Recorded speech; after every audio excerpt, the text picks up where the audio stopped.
discussed with some of you people who visited to my office hour and realized, okay, fine, let me extend the submission deadline by a few days. So, see, you should be very, very careful. Right? When the submission has been, so the submission deadline has been extended by a few days, and even then you fail to submit the homework, then you should understand what will happen. Okay? So please, when it has been submitted, when the submission deadline has been extended, now it's your responsibility to make sure that you do submit the homework and in the right form. Okay, it has happened, I find this strange. Like you're not submitting CSC 351 homework, submitting any other homework, human error. But that is not acceptable, okay? So if you have finished, pretty sure that some of you might have finished or may finish, considering the deadline, which was, I believe, tonight, right? The actual deadline was tonight. If I were a student, I will submit whatever I have, and then we'll work on the remaining part. If I'm done with everything, great. I'll upload tonight and I'll focus on other stuff. But if I was, say, 70% done, I will upload 70% and I'll work for the remaining 30%, and later on when I'm finished, I will upload 100%. That way, at least 70% is ensured. Right? So these are few tricks you should, kind of work on. Good? And yeah, guys, for quizzes, I think I received one email about quiz regrading or looking at the quiz.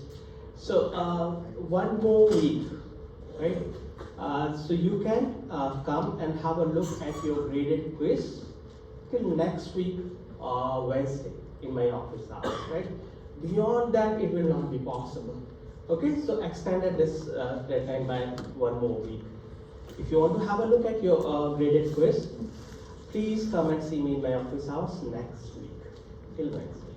Good? Okay, now back to what we were doing in the last class. Significance testing, statistical significance testing. We did look at two tests, right? If I correctly remember. The first one was t-test, and the second one was KS test. In t-test, I did have an example just to give you some idea about how a test is to be performed.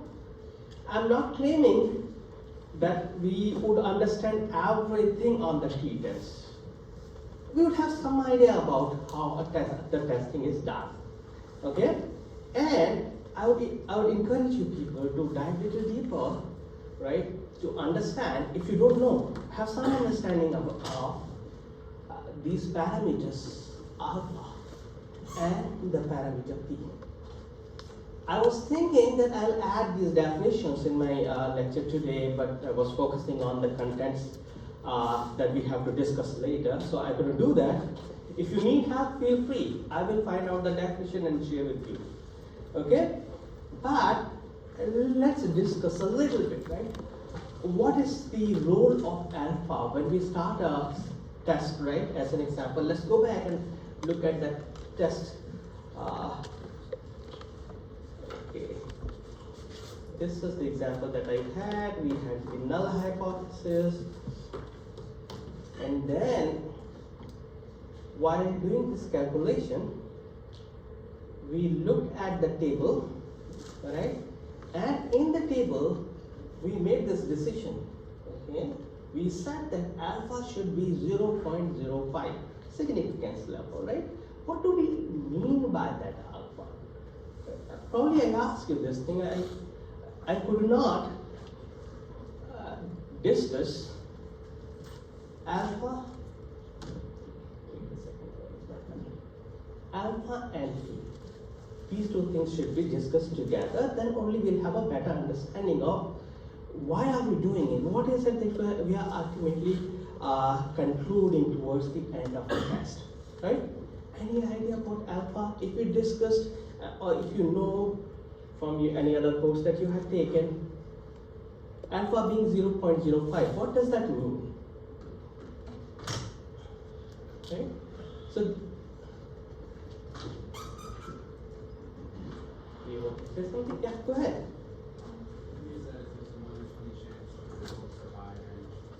Fine, that 0.05 is same as 1 by 20.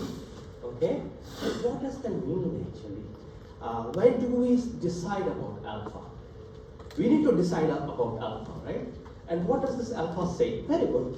1 by 20, that's the probability. Probability of what? This is a parameter that we decide before we do the significance test. How does that sound? We decide that this is going to be our, what should I say, threshold. Threshold is not a statistical term, right? Threshold. Just so that we understand, like, okay, fine. This is the probability, and this is the probability that I have set up for what? This is the probability threshold that we have set up for the null hypothesis to be true. Okay? Alpha is the threshold, I will include that, right? Is the threshold probability that we set up before the test. I don't have much space, so I'm not writing all the detail. Alpha is the threshold probability that we set up before the statistical test for null hypothesis to be true.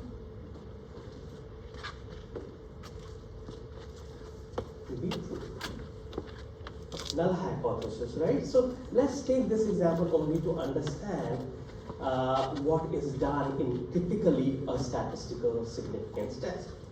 Now back to this thing, right? We are not doing calculation. I would encourage you people to do it as and when you are preparing for exam. Let me quickly read the problem that we are working on. We are given two samples, and we have to compare the mean test score of two groups of students who were taught with two different methods. Group A is where the students were taught using traditional method, and Group B is the score of the student where the students were taught in interactive method. So these are the scores. There are an A number of samples in Group A and B number of samples in Group B. Guys, this is important. Okay, hypothesis testing. If you have done it, great. If you have not done that earlier and you're finding this thing interesting, or even if you have any chance of pursuing a machine learning or AI kind of career, right? I would say that yes, take that extra mile, right? 1 mile, 2 mile, 5 mile. Go a little deeper and explore. You may like to start with hypothesis testing. Like, what do we do in hypothesis testing? This is a very simple example. We'll give you some idea about it, right? So when you're given this problem, to check whether this interactive method of teaching is effective or not, right? The problem could be as simple as this, simple English statement, okay? Compare mean test scores of two groups of students who were taught in two different ways. Your score is given, right? Now it is up to you to figure it out, and whatever you say should be statistically significant. You have to say that yes, I did this test and that is the result. Okay, so that's what we are trying to understand. We always start with the null hypothesis. The null hypothesis sounds to me like a pessimistic approach. These are my terms, right? Pessimistic approach, hopeless. Right? We are saying there's hardly any difference, right? So H0, we start with null hypothesis, mostly like this, saying that the traditional way of teaching and interactive method of teaching have not, interactive method of teaching has not improved anything, right? So that is our null hypothesis, saying that mu of A is same as mu of B, okay? So you start with null hypothesis, and then alpha. When you say alpha being 0.5, then you're saying that this is our threshold of the probability that our null hypothesis could be true. What is null hypothesis here? In our example, the null hypothesis says that the interactive mode of teaching that we have introduced is not changing anything. Mu A, the score of the students when they were taught using traditional method, is same in terms of mu with the interactive method also. That's, in my words, pessimistic approach. Mu A is equal to mu B. That is our null hypothesis. And before we test, we'll have to pick the alpha that is arbitrarily chosen. The values are sometimes 0.05, 0.01. Okay, we will stick to 0.05. So that's the probability set. Okay, fine. That is when we are saying 0.05 as alpha, then it means sorry, I struggle to find my pen sometimes. 5% probability that 5% is the probability that the mu A is equal to mu B. That's our threshold. Okay? Now, data is given to us. On that data, we will compute what? T statistics or T test. How does that sound? Right? And for T, we have the formula, right, which we did. You should do it. I double checked and found out that probably for mathematical thing, slides are not great, but at least I'm giving some data for you to work on. You know the formula for T. Put these values there. You can compute SA, SB, and then you look. Then you compute T. The value of T comes out to be this. Okay. Now there are a few things we are skipping, which you could do if you have more patience, right? Which will be to look for the corresponding p-values. I am not checking p-value. P-value is hidden here. I'm sorry about that. Maybe I should have taken one more step and would have computed p-value as well. Okay? How does that sound? There is a p-value which is hidden, which we are not computing, which we can compute if you look at the p-table probability. Okay? And what we do actually, we look at the table, and you found out that the T critical is minus 1.782, right? So I don't know exactly the p-value for this one. Can you search it up? ChatGPT or something like what will be the p-value for t-value which is coming out to be minus 5.97? Can you find it out? I should have done that homework. Can we? Probably we'll have to provide all the information, degree of freedom as well as alpha. Okay. If not, then that's okay. What will happen? My feeling is that the p-value that you'll get for this will be less than 0.05, which means that for our data, the probability is coming out to be less than 5%. What does it mean? The probability being less than the threshold that we had set up means that we can reject null hypothesis. This is important, and it's not easy, right? I'm a little ambitious, and I think I told you that for me, I learned about it in my graduate class. But anyway, it was important. Now, when you had to set up the threshold to be probability 5% that the null hypothesis should be true, and using this calculation, when you compute T, then this value, which is in fact doing the same thing, your T calculated should be less than T critical. It simply says that in our data, the probability that this thing could be true is even less than 5%. What does it mean? It means that we can reject null hypothesis. So that is basically what we do in hypothesis testing. Question for me? The best way, again, I believe, is that I should give you some problem to work on in the homework, which will improve our understanding. And you can look at this also. Okay. And then, now let's continue, right? The last topic that I was doing in the last class was about effect size. So let's look at that. Why significance test can work? I think we went over it. Let's do it quickly. Statistical tests seem particularly opaque. You agree with me? Unless you work on it, right?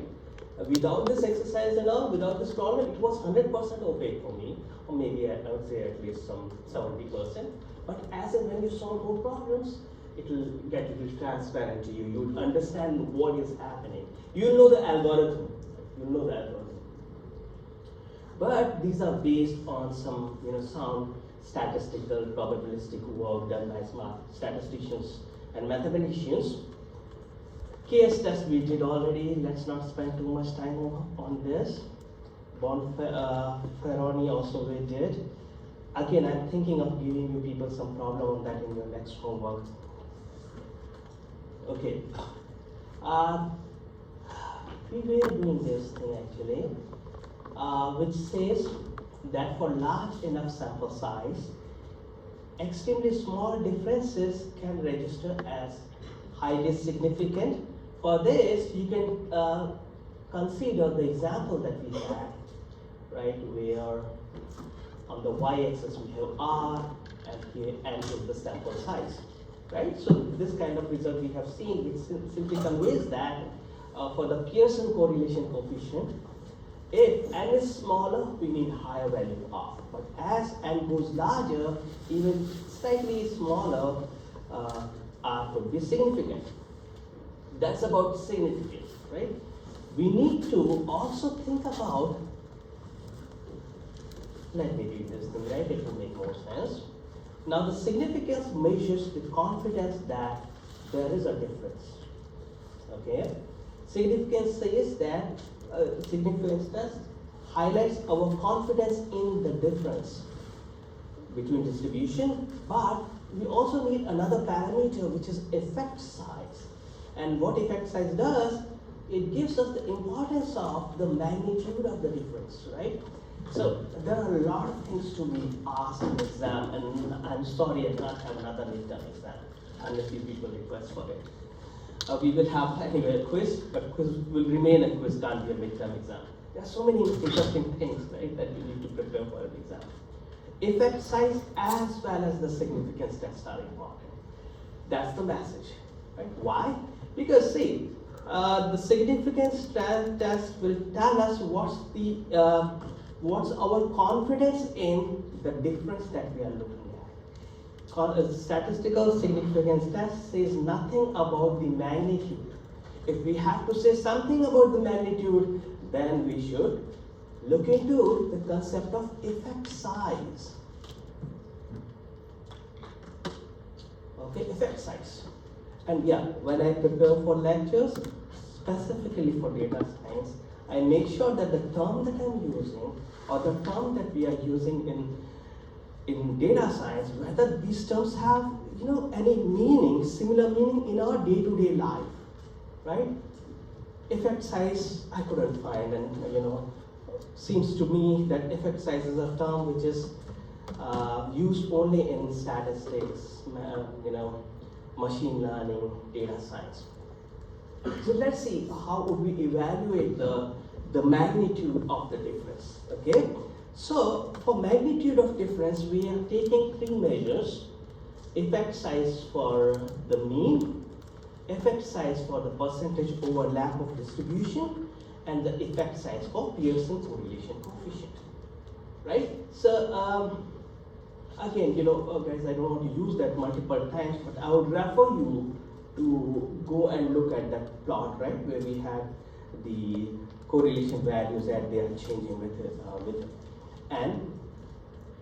Now here, with the help of the effect size, you can say whether the correlation coefficient that you're getting, the value of r that you're getting is of large effects or not, right? So when you compute r between two variables and you find the value of r as 0.9, what would you say about the effect size if r is coming out to be 0.9?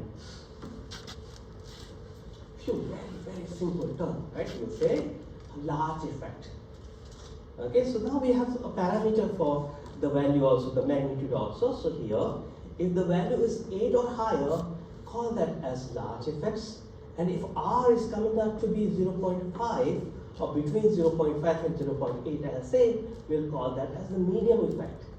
And if it is at 0.2, between 0.2 and 0.5, we'll call that as the small effect, right?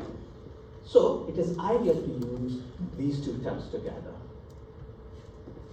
the result of significance test, right? Whether this difference is significant or not, whether the value that you're getting is significant or not, and then the magnitude also. And for magnitude, you'll be using these terms as large effect, medium effect versus small effect. Good? Fine. So that is about R, the Pearson correlation coefficient. Let's look at the second bullet. What is the second bullet saying? So here, we are thinking about the effect size for the overlap between distributions. Now, can anyone tell me why would we be interested in identifying the overlap between distributions? Does overlap between distributions signify something? When will you be interested in finding out the overlap between distributions? 100% overlap, what does it mean? Or 95% overlap, what does it mean?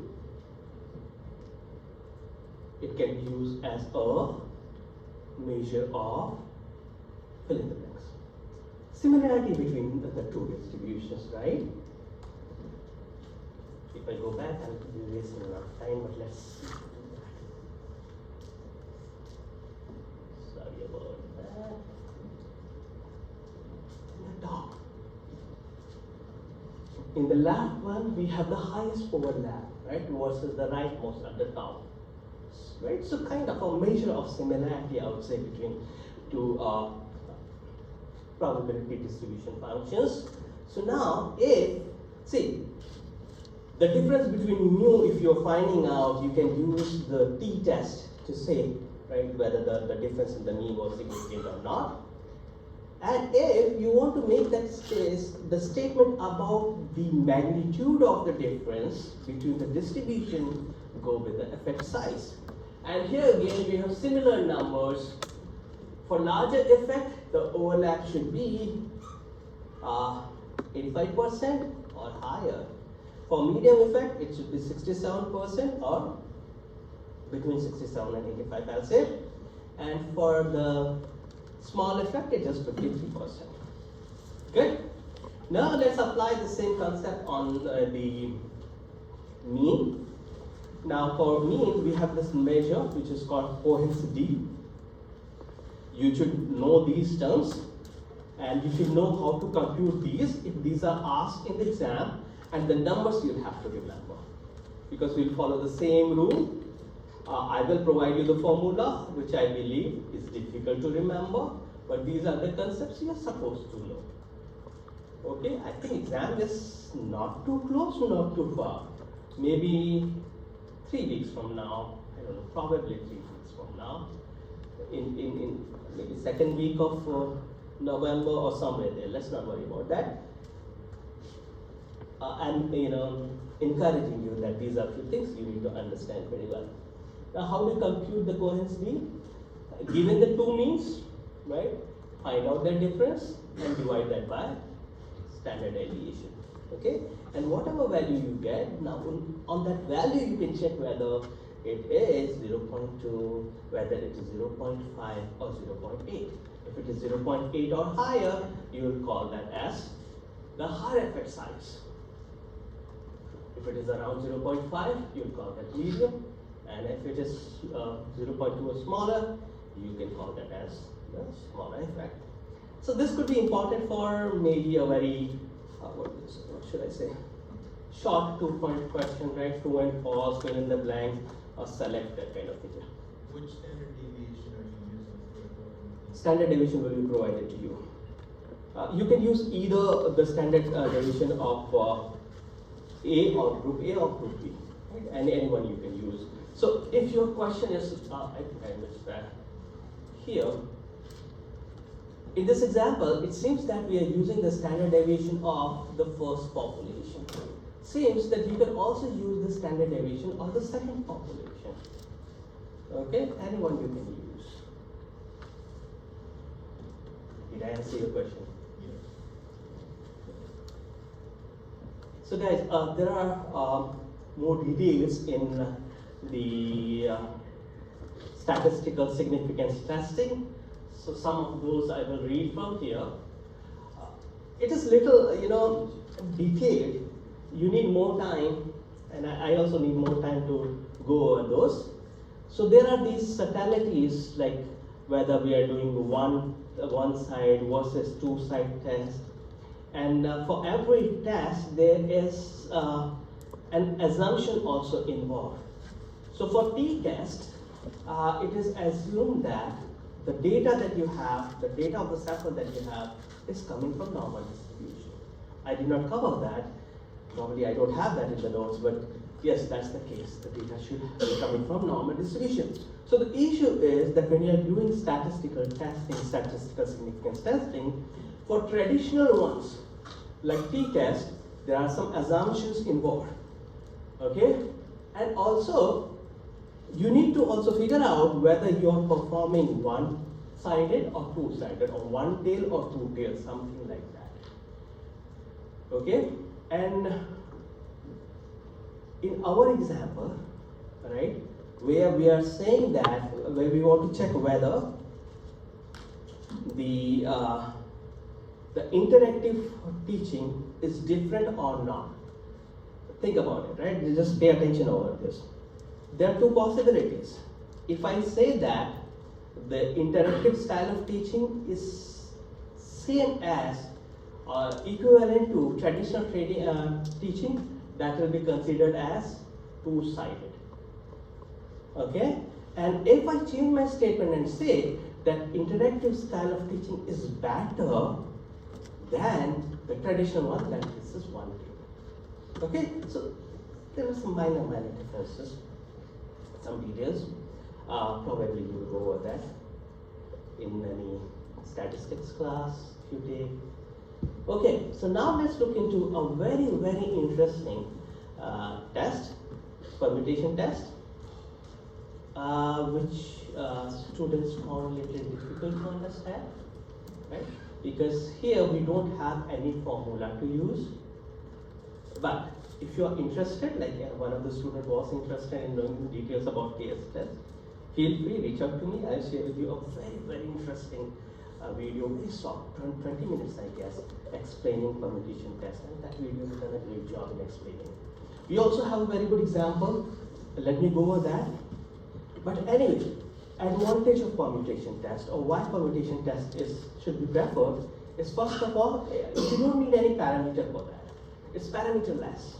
We don't need to have any assumptions about the data, whether the data is normally distributed or not. Okay, there's no formula for that. Okay, so let me read this thing and then I'll tell you how this is computed. Now, permutation test allows a more general, more computationally idiot-proof way to establish the significance. And how? For that, we will take an example. This will come to later. Let's see how that is done. So then I would request your attention on this picture, and let me label these pictures as A, B, and C. And in this picture or the example, you are looking at the height of two samples. The one on the top, which is in the red, is for the height of a female. Okay, and here at the bottom, we have the height for male. Okay, and can anyone guess like what is it that we are trying to test using this permutation test? If it's not written here. Whether the height that we have is okay. Whether the mean of the height of males is greater than the mean of the height of female, right? Something like that. We want to check using this statistical test, which is permutation test. Okay? So on the top, let me explain to you what we have done. These many ladies, let's assume that these are 500, here also let's assume we have 500 males. Their height, now this color that you have here is the color encoding for female, and this blue section of the color is the color encoding for the male samples. And in these two sections, if you look at, our height the data has been arranged in the ascending order. Is that evident? Because on the x-axis we have the height value. What is the unit and all? Let's not worry about that. Okay? So the shortest female is over here and the tallest female is over here. Similarly, the shortest male is over here and the tallest male is over here. So we have these two sections. Alright? And that is the reality. This is the real data that we have. Good? So right now I'm telling you the algorithm only. Very simple algorithm, right? We'll think about the test later. Let's focus on the method or the algorithm. Question about what we have here? Nice? Yeah. What units is the bottom? I said forget about that. Because to me also it doesn't make sense, like what could be 40. If you don't like numbers, right, change that with the centimeters or inches and all. For the time being, let's ignore the number. Okay? What we do at the same time, let's also compute the mean. Mu, original female I'll call, okay? And here mu, original male. Okay, that's the mean of the height. Good? Now it's a permutation test. I hope you know what is permutation. Okay? Did I do any permutation on you people? I do that before every test permutation. Okay? Not happy with the way you're sitting, because most probably you're sitting with your friend. Okay? So guys, permutation means shuffling. Right? When we shuffle the card, what do? We do permutation. Okay? Now we are doing interesting permutation over here. Alright, so which we can visualize, right? Let's assume that this data was about my students only, and we'll say we have 50% females and 50% male. Alright? And they are all arranged in this way. Okay? Then what is happening actually? Assume that your height is being assigned to you in a piece of paper, right? Maybe you can think of that you have folded, your height is over there. What I do, I shuffle the heights and randomly give you people the height. How does that sound? Right? Okay, in the permutation what we are doing, see, in the picture on the A, every sample, whether it is female or male, they have their actual original height. In the picture on the B, what we are doing, we are just shuffling the height values only while the samples, they are at their own position. Understood?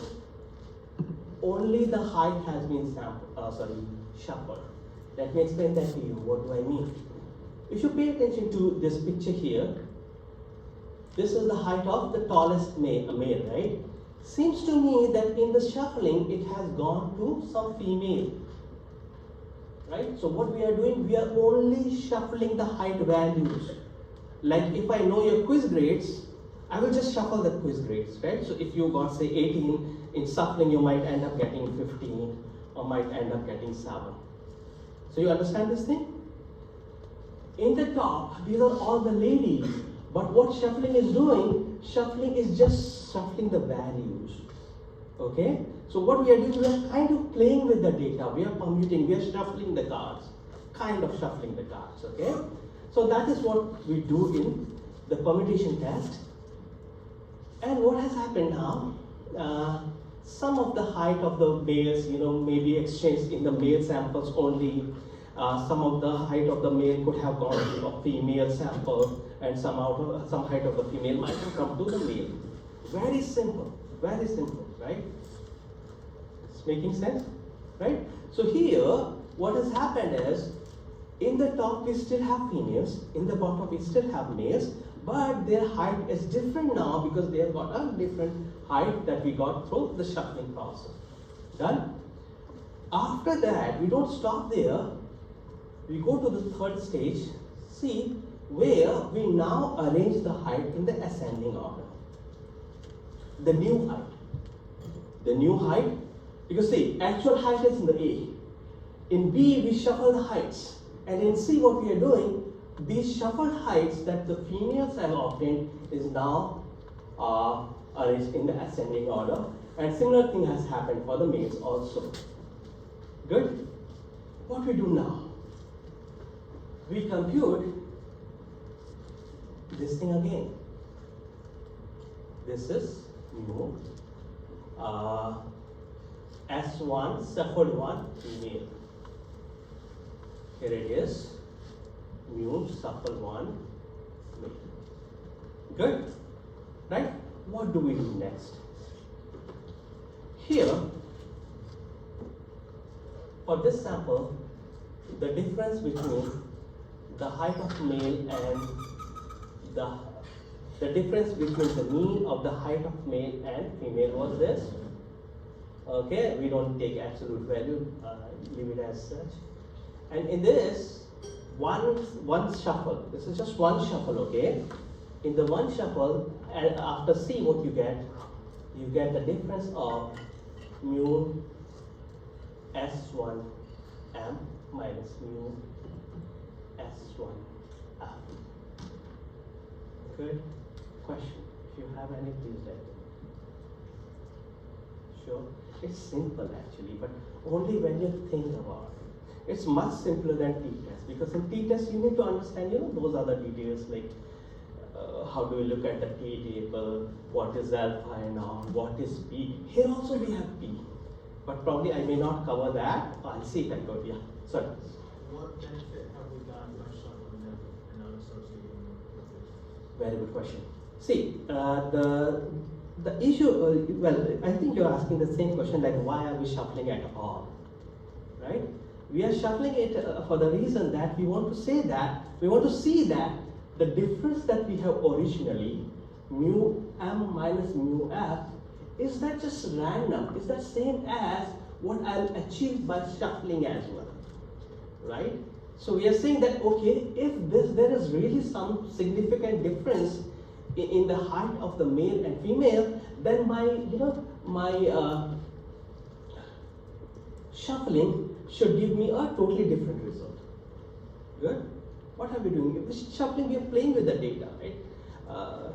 Permuted altogether.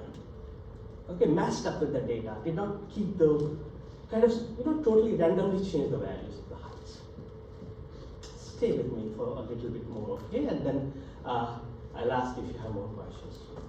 And yes, I will have to share with you some reference videos, YouTube, right? I hope those will help you, because those are from most of the people with very sound statistical background, mathematical background. Now, what we do, this is one shuffle, only one permutation. This permutation is done 1,000 times. Okay? This process is done 1,000 times. This will be done using some program, so you don't need to worry about it. You're not doing it manually. What are we doing? We are permuting 1,000 times or even more than 1,000 times. And every time you are computing this difference, right? Let me generalize it. It will be mu S I, the shuffle I, of M minus mu shuffle I of female. Do it I number of times, 1,000 times, and every time find out this difference, right? And what you do next? Any guess? When you have this much of data, what should we do?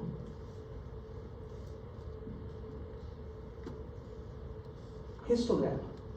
Why is histogram important? Histogram will give us some idea about probability distribution, right? And here we go. Now, this is the difficult part, okay? There are these two scenarios, and now I'll wait for you people, right, to think and tell me. This is scene A. This is scene B. Here, the blue point the blue line that you see, these blue lines that you have here and here, these blue lines correspond to mu of male minus mu of female. Good? Do you understand what's the blue line here? Blue line is the difference in the mean of the height of male versus mean of the height of the female. And here are these two histograms. Okay? And in scenario 1, here is your actual difference in the height of the male versus female, their mean, right? What do you see? What can you say about this picture on the left, A? What does that A say? Do we really have significant difference in the height of male versus female in A versus B?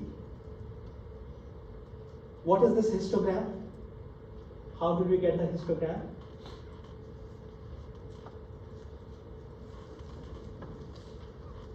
We got this histogram from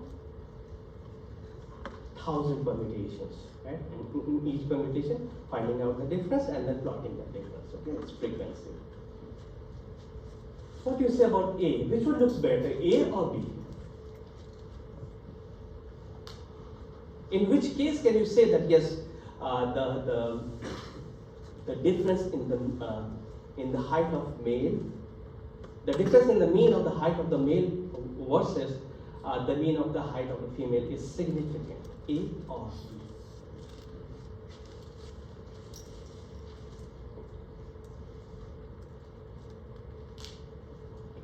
Maybe B, Explain. because that means that when you shuffle it thousands of times, the difference seems to go away. You know, there's a big difference in the beginning. Very good, that's the correct answer, right? Let me explain to you. Usually you ask questions, you give me the answer. Who will be asking question? Anyway, very good job. So let's look at it. The difference that we have found is so far away from this distribution, right? So again, the same concept behind the hypothesis testing, right? It is so far away from the distribution that we obtained while we were doing what permutation. We did the permutation 1,000 times or maybe 100,000 times and got the histogram of the difference, right? Whereas in case of A, see the difference that we have found kind of is sitting in the middle of the frequency distribution that we obtained by doing permutations. Okay, question. So what should I do? There are more contents here, but I believe I should skip these things. And then let me skip this. Let's discuss statistical significance a lot. Let's move on to the next topic, which is modeling. And from here onwards, we are getting into machine learning. Let's see how interesting that is going to be.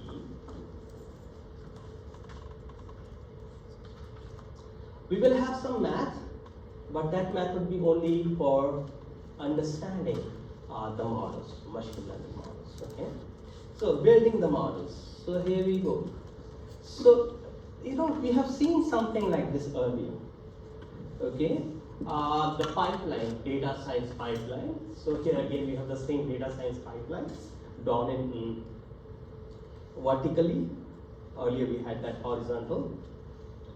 Let me quickly read it. There's not much to explain.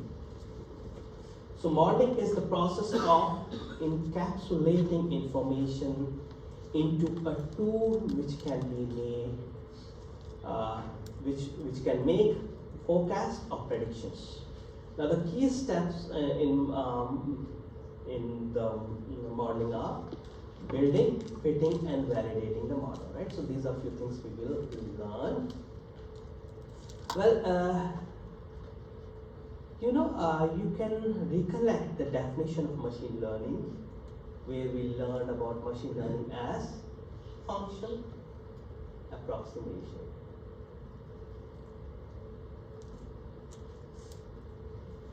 Right? We need to have some approximate function that could encapsulate, now I'm using these terms also. We need a function approximation so that the approximate function can encapsulate the information or the pattern that we have in the data. feel free, use your own words, but make sure that you are conveying the key information, right? So that's what modeling is. The process of encapsulating information into a tool. Now this tool that you have here, you can call that as a function approximation. Okay? So that, why do we need? Again, in machine learning, I think it's too early, but let's see. We have different kinds of models, right? Some models are called parametric, some are called non-parametric. In non-parametric, you need to keep all the data in parametric, you just keep the parameters. But anyway, let's keep going. That's what modeling is. Let's look at the philosophies, right? Like when you have to build a model for the data, right? What should be your approach? Okay, you can come up with your own model, but if you're doing it, then probably you're doing something like, you're doing a PhD, you're coming up with your own model. A high quality PhD, right? Those people would come up with their own model. But in CSC 351, if you're doing your project, then probably you're using some of the existing models only. And there are so many. Okay, now you need to make a choice. Right, like which model to select, what should be approach. So for that, we will look at the philosophies, like what should be our philosophy behind modeling. Data is given to us, right? And there are a lot of candidates. As an example, deep learning model, right? Like LSTM, there are so many, okay? But the data that you have is very limited. The processing that you have is very limited. Will you go for a deep learning model, or will you use a simple model? So this is a very simple thing that I'm highlighting. But anyway, this is about philosophy. So when we think about, we need to think about some fundamental ways about modeling, so that we can build the models in sensitive ways. So we will look at some philosophies. These are going to be Occam's razor, bias variance trade-off. So these two philosophies that I have listed here are like the Occam's razor, and the bias variance trade-off is very, what I should say, traditional, right? Machine learning kind of, pattern recognition kind of, you may say, traditional approach, right? Which is which you'll find in machine learning text. Occam's razor, bias variance trade-off. The third one, which is net silver philosophy, is something that I believe which is data science specific. Reason being, that's my experience. I didn't know about the philosophy that net silver proposed, and why I will call that as a data science based approach, because he's a data scientist, very successful data scientist, right? And probably this is not the first time when we discussed about this guy, right? But did we discuss about him earlier? In any previous lecture? CSC 354? Net silver? Yes. In what context? If you say yes, then I'll answer the question. What context did we discuss? Sorry? Yeah. Context. I think I could recollect. The context was the motivation behind learning data science, probably. Role models, I think, right? We thought, okay, yes, we have the role models, like we have Google, we have, a few other things, MoneyGram and all we discussed about, and then we discussed about, people like Nate Silver who have been very, very successful. So, Nate Silver, here I have more information, and yeah, we discussed about it, and some of the, some student only answered this question, like, why he has this, website, this is, 538, right? So here I provide you the link. You can go there and look at his interesting results. So he's popular for, doing some modeling on baseball games at home. And then he was very, very popular when he made the forecasting, I think, for election forecasting. right? In 2008, I think he came up with the result, which was true for 49 states out of 50. And yeah, every year I think he's doing the forecast for the election. And he has also written a very nice book, The Signal and the Noise. Now, when I was searching for the signal and noise, I was also, it took me to another book with signal and noise, so be careful.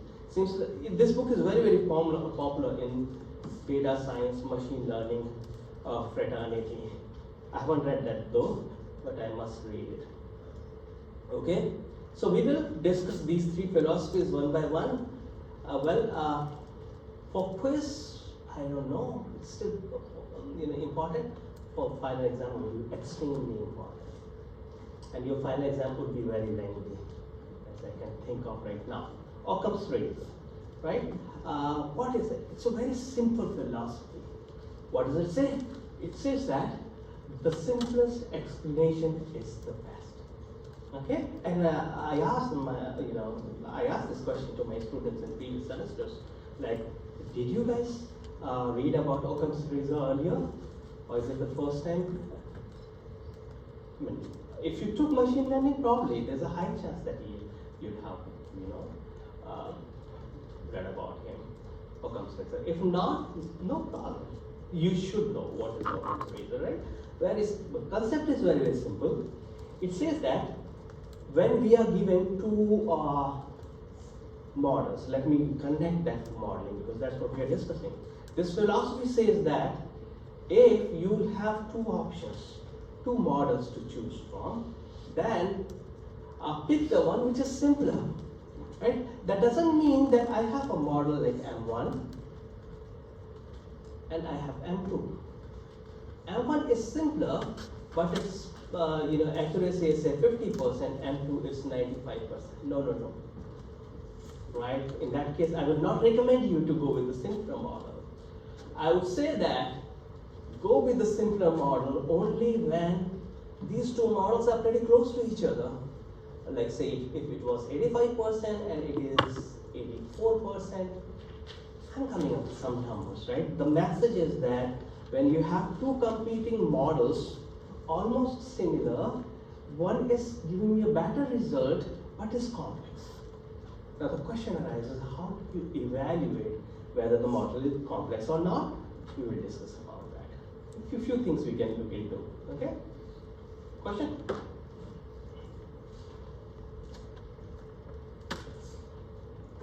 Let's look at something that we have already seen. Okay? So I borrowed these slides that we had in the lecture topic, which was Python for Data Science Part 2. Look at this model. Look at the results, I have to say, right? Look at the results. So guys, here, what are we doing? Can anyone say what is it that we are doing here? What kind of model we are applying here? If you know, great. So that's how to go. Yeah. Regression, here you go, right? We are doing regression because the data is continuous, right? So here, guys, these are the blue circles that you see is the data, right? And we want to approximate this data with the help of a function. Function approximation we are doing, and the function that we are using to approximate is of degree 1. See the line, straight line degree 1, okay? And look at it, how is this model doing? Is the model doing good? Probably not, but it is a very simple model. Linear model is simple model, has degree 1. Okay, so, well, I just said that, we need to understand the difference between a simple model and a complex model. So there are multiple ways in which you could distinguish simple versus complex. For a linear regression scenario like the one that you're looking at, we could consider the degree as one of the criteria for determining whether the model that we have is simple or not. Right? So degree 1 linear is simple. Now look at it, right? This is your data. And if you're wondering like what is this red curve, So red curve is kind of the true function which is generating this data.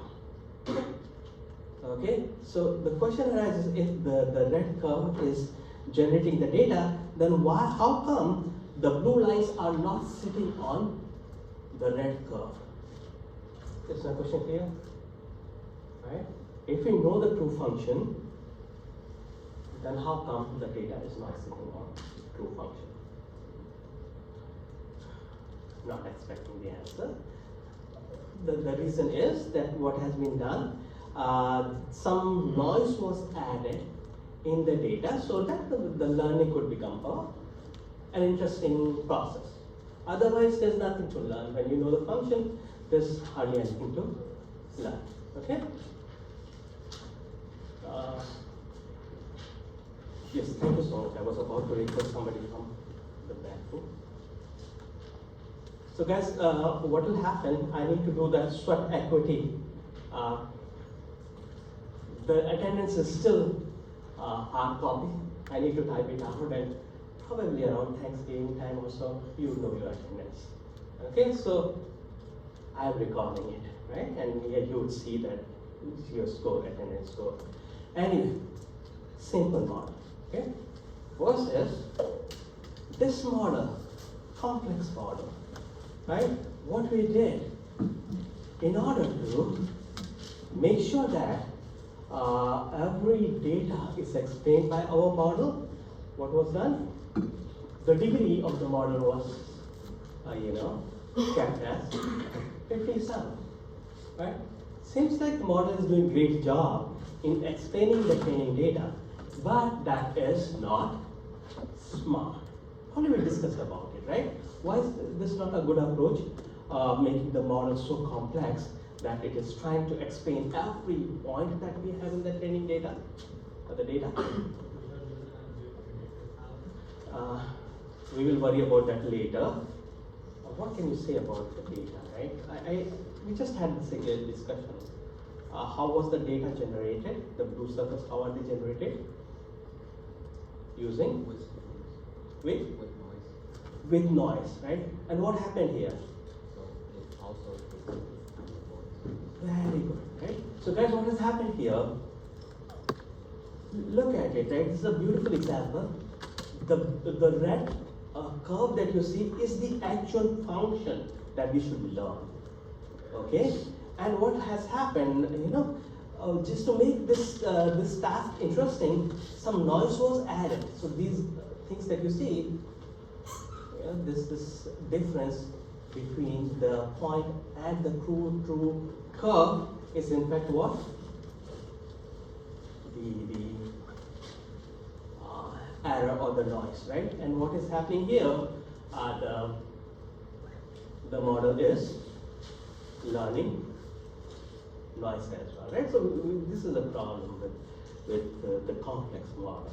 So we need to have a better approach. So the better approach would be something like this. Right? This looks much better. Okay? So are we having some idea about or some understanding about the question? So having a complex model, can you say it's kind of equivalent to like hard coding? Not exactly hard coding, because in hard coding you know the rules, right? The hard coding could be, I won't call it hard coding. I would say that it is like not thinking about. You asked a very good question actually, and I'm pretty confident that this is not hard coding, right? It's only that we have been a little aggressive with the training error. A little aggressive with the training error. I don't know whether we are very confident with training error or not. Very soon we will be on that, right? But it's not hard coding, right? It's just like, very soon, I'll discuss about the second approach, which is bias variance, and in the bias variance you will understand this thing even better. Yeah. What exactly is the degree? Like, how is it allowing you to use straight lines? Degree is something like this. Y is equal to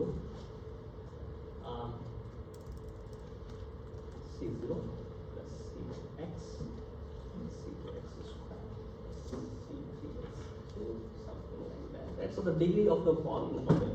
So when it is, you should see that when the degree is 3, then it will be cubic kind of thing, right? So because of the cubic, it is doing a better job in the approximating the data. Okay? Right? So degree means degree of the polynomial x. Are you keeping that linear? And you may go on to Cn x to the power n. Right? So 57 means we are going to x to the power 57, very complex function. Okay?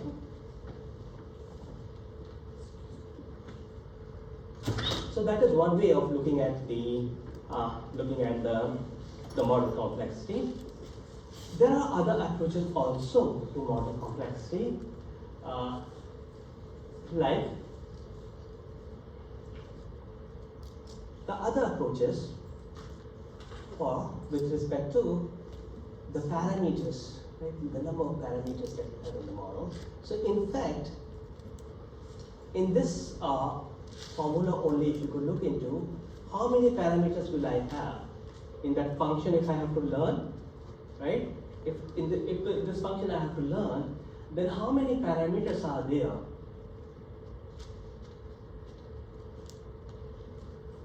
Yes. And perfect. N plus 1, these coefficients, right? For linear, there are only two parameters, the intercept and the slope, right? So, again, the same thing. This is better because here we have 4 parameters, right? The one with 57, there are 58 parameters, right? So that's again an approach which can be used to distinguish between the simpler model and the complex model. Now guys, this is very interesting actually about regression only. Now machine learning methods like lasso and ridge regression, here when I'm marking that as star means for your interest, right? If you want to explore a little more in machine learning, I would request you to look at these also. Maybe little later when we are doing linear regression. Once you know how linear regression works, then after that you should look into the lasso and ridge because these are kinds of linear regression model. And one interesting thing about these models is that they have a term penalty function, and the penalty function is there which will minimize the number of features, and why should we do that? Because minimizing the feature will kind of make your model simpler model. Okay? So the number of parameters, the number of features, that is again a criteria which you can use to see whether your model is simple or not. Okay? So a model that uses say 10 features or 10 independent variables versus a model that uses 3 would be considered simpler. One that is using less number of features. So now the lasso and ridge are used for the reason that in their formulation, which we are not doing right now, when we will do the cost function math part a little bit, then I will explain to you, right, like how this penalty is included in their formulation. Question. Okay, so this we will be using again for the second philosophy also. This is bias variance philosophy. Very standard, very important. Now this is something you can explore, like what is the meaning of this. So let's try to understand what is bias. So when you model, right, when your model is ready, you want to check how is the model doing. So the model, okay, now it makes a lot of sense, right? First statement, let's read that again. First statement. All models are wrong, but some models are useful. Okay, I should give you the homework. next homework. Just explain that, right? Write as many paragraphs, as many pages you want to. See, it sounds slightly complex, but it is very simple, right? All models are wrong means that we cannot have one model that is going to solve all our problems. That will be too ambitious. Okay? We will have models, they will solve some problems, maybe our problem to some extent. Okay? So that's what we are saying here. So, if you understand that line, then let's move further. Whatever model you will be building, it will have some error. Okay? Now it depends. If your model is 95% accurate, good. Versus 55% accurate, probably not good. And interestingly, it also depends on the kind of data that you're working on. A model which is 55% accurate in predicting whether your stock market is going up or down tomorrow will be probably much valuable than maybe 90% accurate model which is saying something about weather, right? So what I'm trying to highlight is that it also depends on the domain. But anyway, when your model is making the error, then the error could be because of two factors, right? One factor is the error because of bias, and the other factor is the error because of the variance. Bias and variance, okay? That's what we have to understand. Now, what is the error because of bias? So let me read it and then I'll explain it to you. Bias is the error from erroneous assumptions in the model, like thinking that the model is linear where the model may not be linear. It's a bias, right? Preconceived notion about something is a bias. How does that sound? It's a general term, right? People have bias. Human beings, they have bias. I have some bias, right? It's not good to have bias, but being human, we will have some bias towards users, right? But in this context of machine learning, bias is when your model that you have is not competent with the training data. Are you with me? Right? Now tell me, where exactly do you see bias? Do we have bias here? Do we have bias here? Do we have bias here? 1, 2, 3. Where do you see the bias? 1. What is the bias here? Yes, we have bias here, right? Bias is that, you know what? We have a bias towards the linear model. We are saying, okay, fine, I'm not going to look at the data. I'm not doing any PDA, right? I know just one model that is linear. Let me apply it to the data. Good? And see, we have the error, right? So, let me add some detail over here. Underfitting. So, guys, when you are given the data is usually split into training data and the test data. Let's keep it very, very simple. Usually, 80% of the data is devoted to training and 20% of the data is used for testing, right? Just like this. If I decide that I will be religiously asking questions from our textbook only in exams, then the questions are limited, right? And you are saying, okay, you know what, professor, give us some practice test.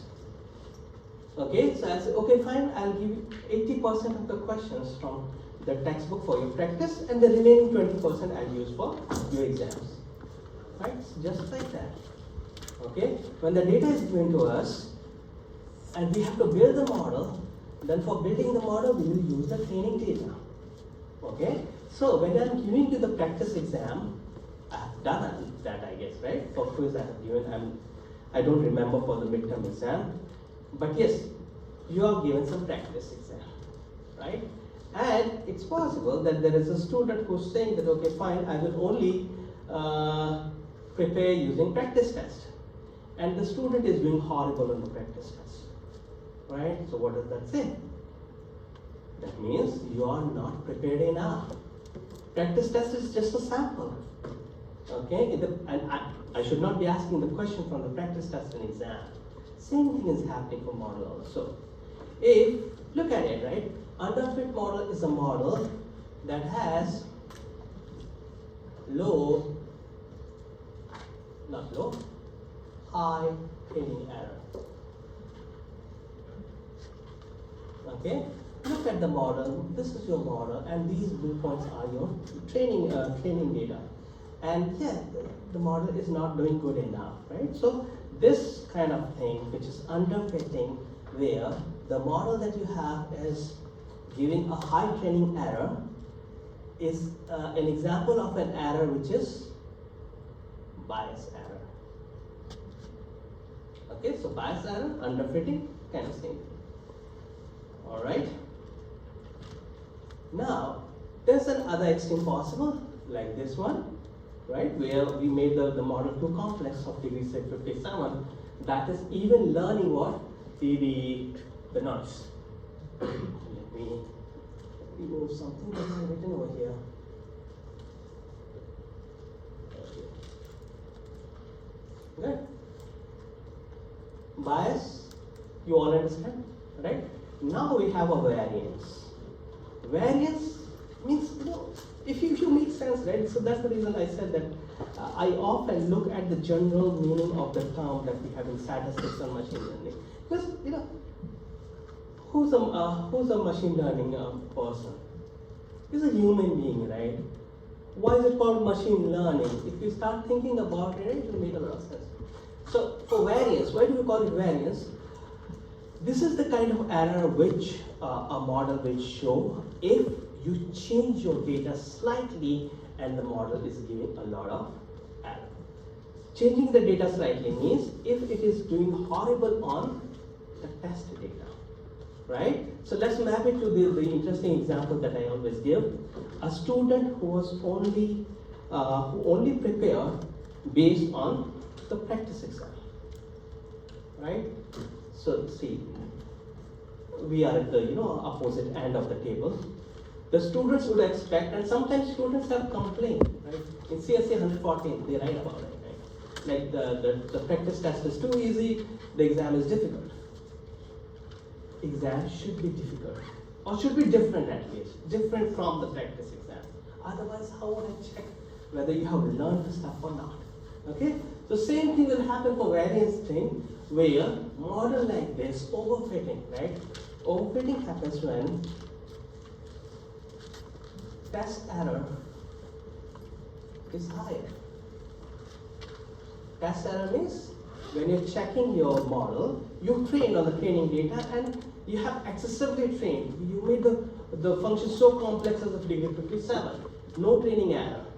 But when you go and test your model on the test data that you didn't see, then you'll have the surprise. Okay? And this kind of error for overfitting corresponds to the error because of variance. Okay? Now question arises, should we have higher bias error or higher variance error? The answer is a compromise, right? So, here we go. Right, this is again a very standard picture that you'll find in a lot of machine learning specs. And let me explain to you what we have over here. In the y-axis, we have the error, total error, and the error that you have, the total error is shown in the black curve. And here we have two individual curves, one with the bias, that's in red, and the other one is with the variance. Now let's look at one curve at a time, the bias error. So here, the model complexity is low, right? So as you're making your model more and more complex, look at it. The training error, the training error, which is reflected in the bias, is reduced. Make your model very, very complex, training error will reduce, right? We saw that with a very simple example. And then you have the variance error. So what happens with the variance error? As you make your model more and more complex, then the error because of variance will increase, right? So it is a kind of trade-off, bias variance trade-off we call it, right? So what do we need?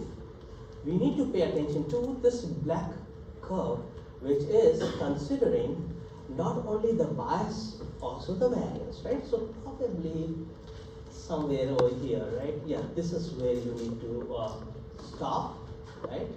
This is the model complexity you will have to use because this is giving us the best trade-off between the bias error and the variance error. Okay? Now, the last thing, I'm saying last because I have 3 minutes left, but let's say about NetServer. What did NetServer say? He's a very practical person, okay? Because he has been very, very successful in data science, producing some very interesting, useful results. So what he says that think probabilistically, right?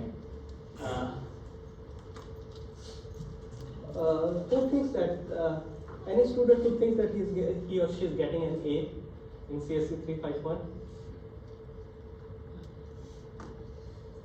Very good. When did you come to the class today? I fell off my bike, so I had to come late. Okay, anyway, that's all right. The second student who thinks that he or she will get an A. I wish you all get an A, right? But the results are, quiz result is out. We'll grade midterm also very soon. There will be acceptance opportunity. Homeworks are out, right? Homeworks will be graded. The issue is never say I will get an A. What you should say, I'll get an A with the probability 95% probability, right? When you look at the weather, right? So even if it is going to rain, they won't say it is going to rain tomorrow. They'll say it will rain with the probability of only 98%, 99%, right? So that's what NetServer says, like be humble, right? Talk in terms of probability, okay? So if your model is saying that the email is spam, so it should not say that the email is spam. The model should say this email is spam with the probability whatever it is, right? 90%, 80%, 70%, 60%. So that's the first recommendation. Think probabilistically. We will discuss this thing later in more detail. The other thing says that change your forecast in the response to new information. It simply says that if you build a model, make sure that your model is alive. Alive means have the scope of training, right? Frequent training. You should not build a model, say today, and building the model means training today. If you're training it today, you should have the scope that you're training it frequently on your data, because your data will be changing, right? So I think I've used all my time. Just 1 minute left. If you have any questions, let me know. I'll see you guys next time.